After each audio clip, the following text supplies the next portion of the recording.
Man, another tragic chapter has come. Otis-sensei just wants us to cry. Guys, Brook has really been through a lot of suffering. After finishing this chapter, you will feel the same. Also, our beloved queen returned into cover page with charming look. Damn man, she is so beautiful. So don't miss this chapter, guys. Now let's start the intro. One Piece Manga Chapter 1185. Title, Y'all Better Buzz Off. In this chapter, we are going to see Brook's tragic past in the kingdom of Esperia, his relationship with Princess Shuri and the Queen Candelle, the kingdom's battle against the world government, and a shocking final reveal that completely changes everything we thought we knew about Shuri. Now let's move on to cover page. In the cover page, Boa Hancock, the pirate empress of Amazon Lily, intensely honing her cooking skills. This cover reveals her usual image by showing her working hard to improve her cooking skill, simply to win the heart of Monkey D. Luffy. Man, I want someone like her. But besides this, I miss them a lot, guys. So many characters are missing current chapters. It's been a long time since we saw them, and guys, tell me your thoughts on the comment section. So now let's move on to the main story.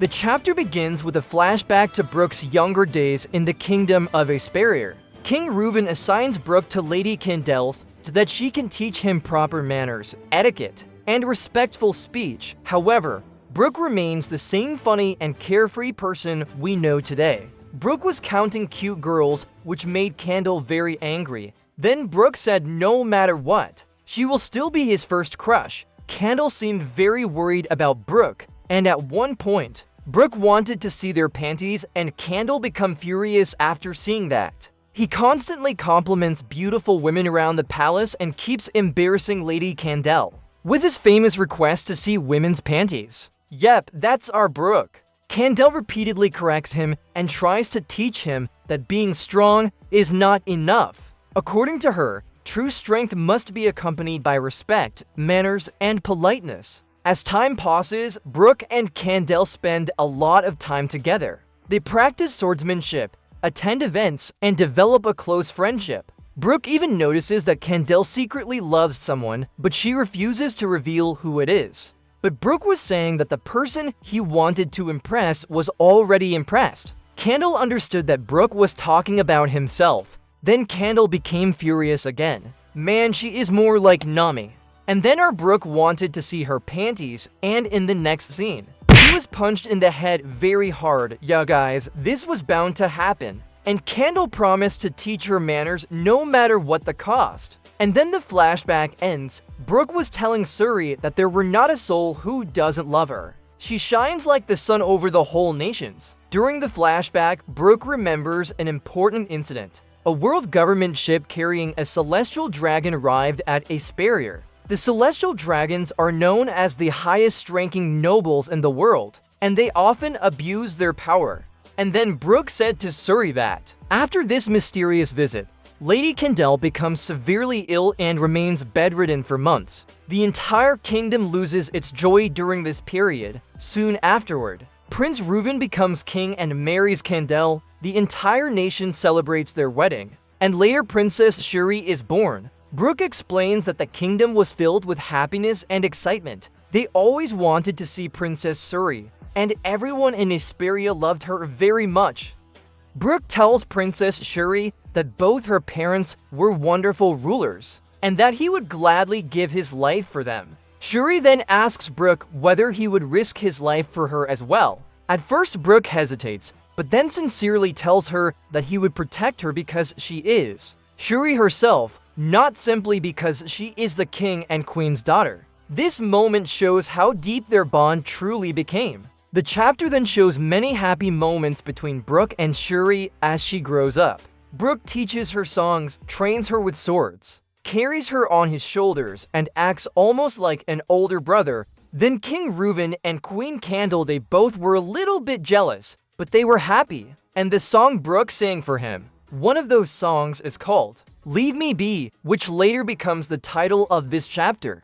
And then they were seen in many more moments together, where they were seen laughing and playing happily. However, the happiness does not last. The narrator reveals that when Shuri turns 15 years old, A terrible disaster strikes Esperia. A mysterious dense fog covers the island for 6 months. The nation's treasured musical instruments begin to rot. The fog transforms into toxic air that spreads throughout the country.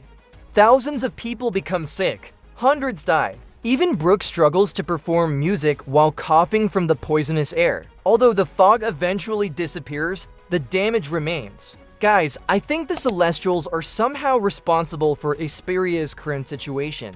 Soon after, Queen Candelle passes away. This is one of the saddest moments in Brook'S' entire flashback. The kingdom loses the woman who had always been called the son of Esperia. Comment below if you think Candelle's illness was somehow connected to the earlier visit from the celestial dragon.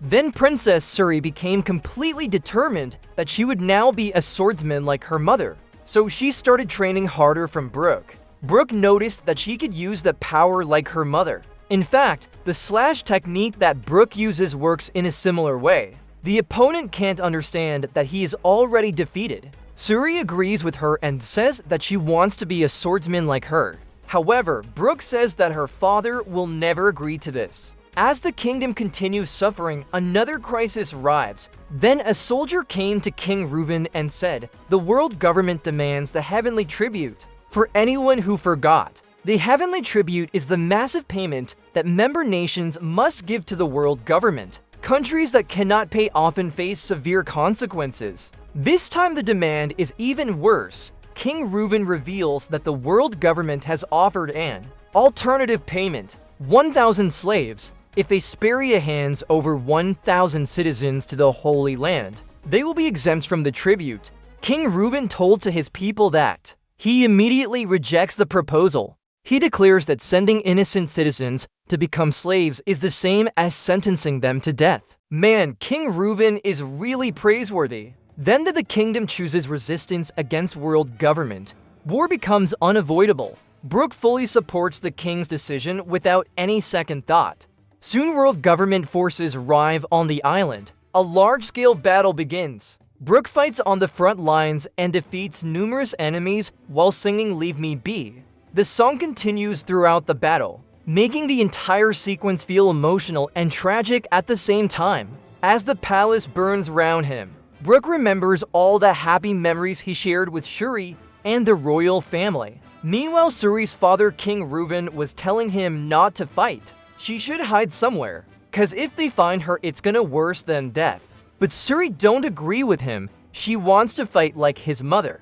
Guys, I think King Reuven well aware about world government scheme. In the next scene, Brook rushes toward the throne room to protect them. And then comes the biggest shock of the chapter. When Brook finally reaches the throne room and opens the doors, he sees something horrifying. King Reuven is lying on the ground covered in blood. Standing above him is Princess Shuri. But Shuri no longer looks normal. She now has horns and bat-like wings. Her eyes shine with an unnatural glow, even more disturbing.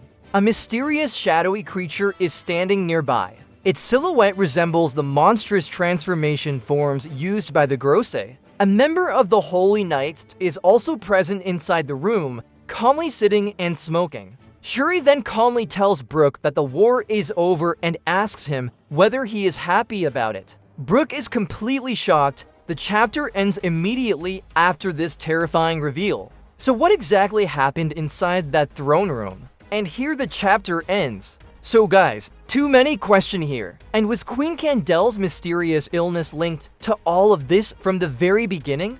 The ending of this chapter really shocking. Brook reaches the throne room and finds King Reuven covered in blood.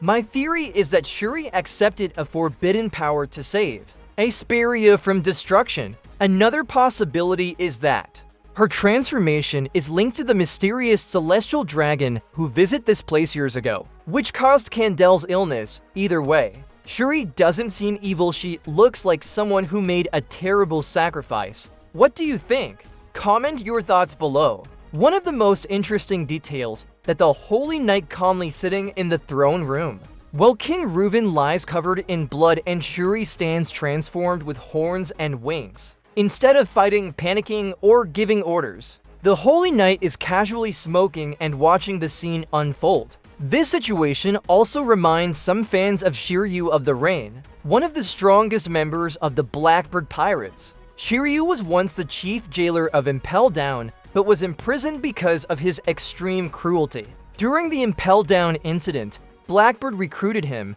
and he later gained the Clear Fruit, allowing him to become invisible. Shiryu is known for striking enemies unexpectedly and staying calm in dangerous situations, while there is currently no evidence connecting him to Esperia.